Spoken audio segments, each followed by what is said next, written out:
Yes. ഇതും കൂടെ ഉണ്ടായിരുന്നു. നമ്മൾ ലാസ്റ്റ് പാർട്ടാണ് കരുതിയത്.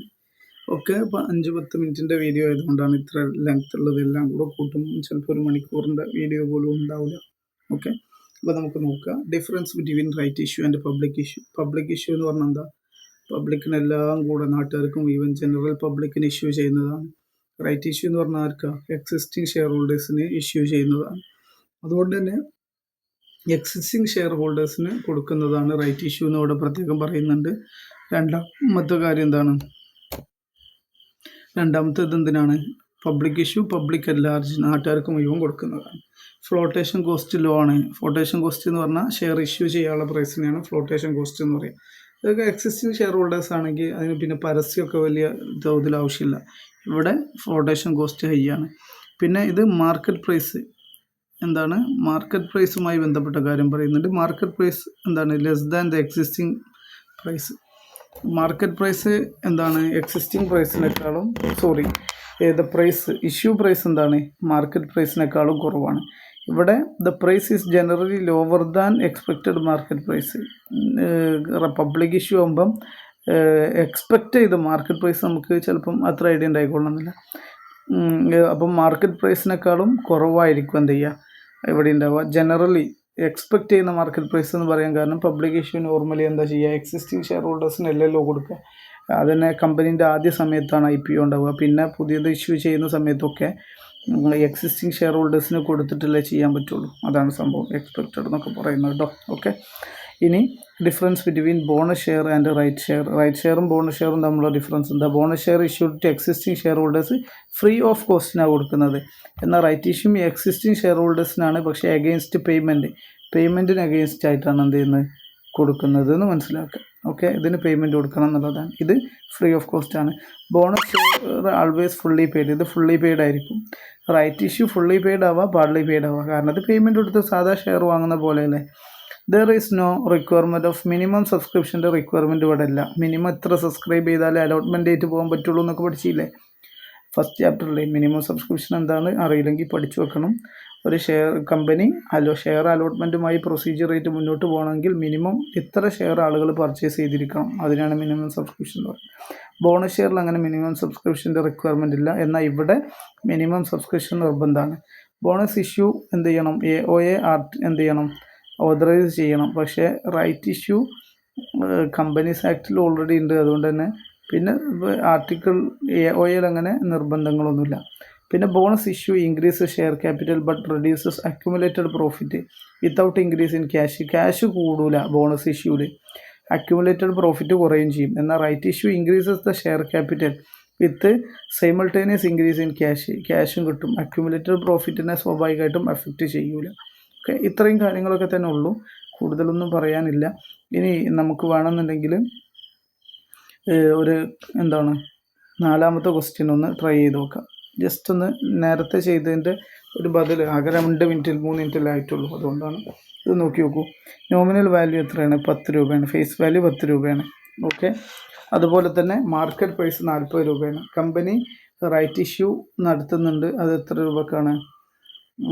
പ്രീമിയത്തിലാണ്. അപ്പം വാല്യൂ ഓഫ് റൈറ്റ് കാൽക്കുലേറ്റ് ചെയ്യാനാണ് പറയുന്നത്.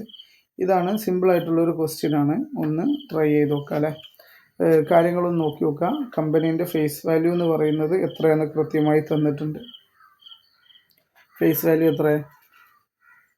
10 രൂപയാണ്. ഇഷ്യൂ ചെയ്യാൻ പോകുന്നത് മാർക്കറ്റ് വാല്യൂവിനേക്കാളും കൂടുതൽ റേറ്റിനാണ്.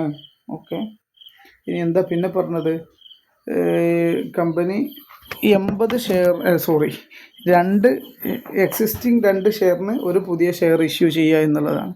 അപ്പോൾ നമുക്ക് നോക്കാം എന്തൊക്കെയാണെന്നുള്ളത്. ആദ്യം നമ്മൾ പല രീതി കാണാം. ഞാൻ ഫസ്റ്റ് എന്ത് ചെയ്യാണ്? കുറച്ച് ലെങ്തിയായ മെത്തേഡ് എടുക്കാം. എന്താണ്? ആദ്യം നമുക്ക് മാർക്കറ്റ് വാല്യൂ കാണാം. മാർക്കറ്റ് വാല്യൂ ഓഫ് എക്സിസ്റ്റിംഗ് ഷെയറിൻ്റെ മാർക്കറ്റ് വാല്യൂ എത്ര? 80. 40 ഇൻറ്റു 2 ഷെയർ അല്ലേ. അപ്പോൾ 40 ഇൻറ്റു 2. ഇനി റൈറ്റ് ഇഷ്യൂവിൽ കിട്ടുന്ന പ്രൈസ് എത്ര? റൈറ്റ് ഇഷ്യൂവിൽ കിട്ടുന്ന പ്രൈസ് പ്രീമിയത്തിൽ തന്നെ 10, പിന്നെ അതിൻ്റെ 10% പ്രീമിയം വരുമ്പോൾ 11. അപ്പോൾ 11 ഒരു ഷെയറിൽ കിട്ടുന്നുള്ളൂ. 11 അപ്പോൾ 91 എന്നായി. അതവിടെ വെച്ചു.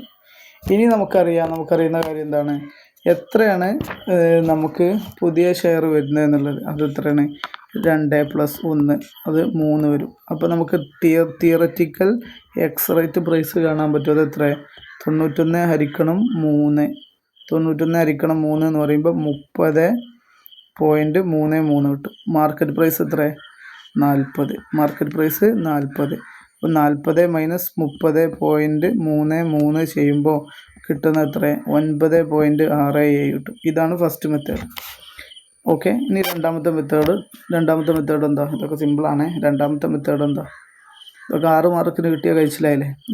3 മാർക്കിലൊക്കെ പ്രതീക്ഷിച്ചോളൂ കേട്ടോ ഇങ്ങനത്തെ ക്വസ്റ്റ്യൻ. രണ്ടാമത്തെ മെത്തേഡ് സിമ്പിളാണ്. എന്താണ്, ഒരു share, total share 3, market price ഇതും തമ്മിലുള്ള ഡിഫറൻസ് എത്ര, 40 മൈനസ് 11 എത്ര, 29. ഓക്കെ, അങ്ങനല്ലേ. 40 മൈനസ് 11 എന്ന് പറയുമ്പോൾ 40 10 കുറക്കുമ്പോൾ 30 അങ്ങനെ വരുമല്ലോ. അപ്പോൾ 29, 1/3 × 29. അപ്പോൾ എത്ര വരും, നമ്മൾ നേരത്തെ ചെയ്ത എമൗണ്ട് തന്നെ വരൂലേ, 9.67. 1/3 ×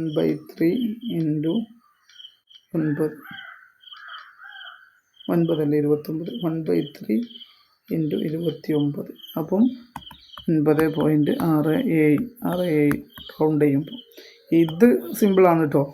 കിട്ടിയ എമൗണ്ട് 29, ടോട്ടൽ ഷെയർ 3 × 1, അങ്ങനെ 29 ഹരിക്കണം 3 × 1 ചെയ്താലും ഈ സംഖ്യ കിട്ടും. ഇതൊക്കെ സിമ്പിളായിട്ട് ചെയ്യാവുന്നതാണ്. ഇങ്ങനെ വാല്യൂ ഓഫ് റൈറ്റ് കാണാൻ പറ്റും. ഓക്കെ, ഇത്രയൊക്കെ തന്നെ ഉള്ളൂ. ഇതിൽ ബോണസ് എലമെൻ്റ് എന്ന് പറഞ്ഞ സാധനം മറ്റൊന്നുണ്ട്, അത് ടെക്സ്റ്റിലില്ല, നമ്മളൊന്നും ഇപ്പോൾ ഇനി വല്ലാതെ മെനക്കെടണ്ട. ഓക്കെ, ഇങ്ങനെയുള്ള ഒരുപാട് ക്വസ്റ്റ്യൻ ഉണ്ട്. അഞ്ചാമത്തെ ക്വസ്റ്റ്യൻ നിങ്ങൾക്ക് നോക്കി നോക്കാം. അഞ്ചാമത്തെ ക്വസ്റ്റ്യൻ ട്രൈ ചെയ്താൽ നിങ്ങൾക്ക് കിട്ടുന്ന ആൻസർ എത്ര ആയിരിക്കും എന്ന് വെച്ച് കഴിഞ്ഞാൽ എത്രയാണ് വരുന്നത്, 21.43 വരും. ഒന്ന് ട്രൈ ചെയ്ത് നോക്കുന്നുണ്ട്. 21.43 കേട്ടോ, 21.43 വരും. ട്രൈ ചെയ്താൽ മതി. ഓക്കെ, ബാക്കിയൊക്കെ പഴയ നമ്മൾ ചെയ്ത ക്വസ്റ്റ്യൻ പോലത്തെ ക്വസ്റ്റ്യൻസ് ആണ്.